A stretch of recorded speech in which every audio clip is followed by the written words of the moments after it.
የከሌ ሰፈር ልጅ የከሌ ሰፈር ልጅ በጣም ነው እንዴ ሰፈርሽን የምትወጁ? ግን ሰው ሁሉ መጀመሪያ ከልመና ውጭ ይኸው ይርጋጦሽ ፎቶሽን እያደረጉ ከዛ በኋላ እዛ ላይ አልጋ ላይ ተጋድመሽ እኔ ተወልደኛለይ አሮጊት። እድሜ ቁጥር ነው። በእድሜ ምን ሰራው? በእድሜሽ ሙሉ ምንም አልሰራሽም። እድሜ ቁጥር ነው። በዚህ በልጅነትሽ ስሪ። ጎንደር የሀገር ዋልታ ነው። ኖ የሰው ሰው ናችሁ። በሰውነታችሁ ወዳችኋለሁ፣ አከብራችኋለሁ። ከዛ ውጭ አማራ እንደ አማራነቱ በጣም ነው የምወደው፣ በጣም ነው የማከብረው። ለቀበሌ ሰው ቦታ የለኝም፣ ለቀበሌ ልጅ ቦታ የለኝም። በሚሊዮን የሚቆጠር ብር እንኳ ቢኖራችሁ፣ በሚሊዮን የሚቆጠር ሰዎች ቢያስቀምጧችሁ አይ ዶንት ኬር አባውት ቢኮዝ እኔ ህይወቴን የምኖረው ሰርቼ ለፍቼ ነው። ማንም አያኖረኝም፣ ግን አከብራችኋለሁ። ወለጌ ስለሆንኩ ወይኔ ጎንደሬ ስለሆንኩ እንትን ሊለኝ አይገባም። ማንም ምንም አያገባው። ምን የጎጃም ቀሚስ ብለብስ መብቴ ነው። እስኪ ወንድ ያስወልቀኝ አንድ ሰው መጥቶ ከማውራት ውጭ ፎቶ ከመዘግዘቅ ውጭ ማን ምን ያመጣል? ጎጃምም ሀገሬ ነው፣ ጎንደርም ሀገሬ ነው፣ ሸዋም ሀገሬ ነው። ማን ምን ሊያመጣ? በጣም ነው እንዴ የምታመጡት? በጣም ነው እንዴ ጎጃም ቀሚስ የማለብሰው? በጣም ነው እንዴ? እንደዛ ነው እንዴ የምታስቢው? በማርያም ተይ በቃ። እኔ አማራ አለቅ አማራ ጽድት ያልኩ አማራ። ምንም አታመጡ። መሸጥ መስራት ያስከብራል ጋይሳ። እኛ በመስራታችን ነው እዚህ የደረስነው።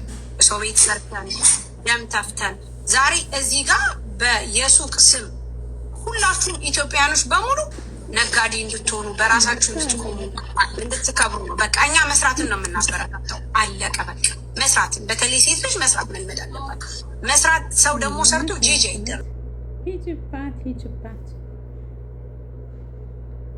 ሂጅባት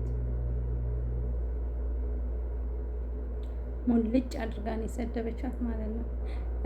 ስንትላና እቺ ሳሪና ማን ነበረ ስሟ? እቺ አንድ ፊንጥ የምትል ድምፅ ቀጭን መሲ ነው የምትባለው።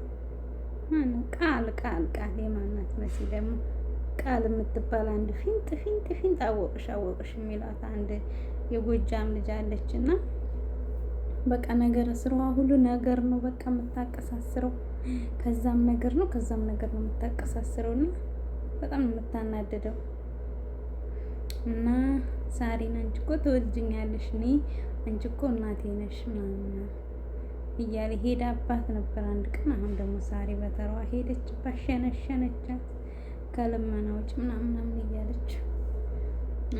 አንዳንድ ሰዎች ችግር አለባቸው። በቃ ሰው ሲያልፍለት ወይ የሆነ ነገር ሲሆን የሆነ ነገር አድርጎ የመጣ ምናምን ይመስላችኋል። እና ይቺ ታዲያ ቄንቂ በቃ አወቅሽ። ለነገሩ እኛው ነን ይበለን እንዲህ ህዝብ ነው እኮ ለነገሩ። እኛው እናሳውቃለን፣ እኛው ፌመስ እናደርግና ከዛ እዚህ ላይ ይወጡና ቄን ወጥ ይሰሩብናል። እና ያው እንደዛ ነው እላችኋለሁ። ማንኛውም ሳራ መልሷን በትክክል መልሳለች። እሱ ይሁናት እንግዲህ እንትላይቺ ደግሞ ስትመጣ አለቅላችኋለሁ። ይቺ ቃል ጎጃሚዋ ስትመጣ ደግሞ እንለቅላችኋለን የምትለ ድምጿ ራሱ የሆነ ጆሮ ነው የሚገባውና እንግዲህ የመልስ ምቷን ያገኘች ይመስለኛል። ከልመና ውጪ ምናምን ብላታለች ሳሪ። ያ እውነቷ ነው እንዴ? ሂጅበት፣ ኧረ በደንብ ሂጅበት፣ በደንብ ሂዱበት። ችግር የለውም፣ እኛ ችግር የለብንም። ያው ሄዱበት። ሲጀምር ጎጠኛ ናት ልጅቷ። ጎጠኛ ጎጥ ነው እንደዚሁ ሚዲያ ላይ ቁጭ ብላ ስከፋፍል የምትውለው። ሂጅባት፣ በደንብ ሂጅባት። ቤተሰቦች ላይክ ሰብስክራይብ ማድረጋችሁን እንዳትረሱ። ገባችሁ አይደለም? ላይክ አድርጉ፣ ሰብስክራይብ አድርጉ።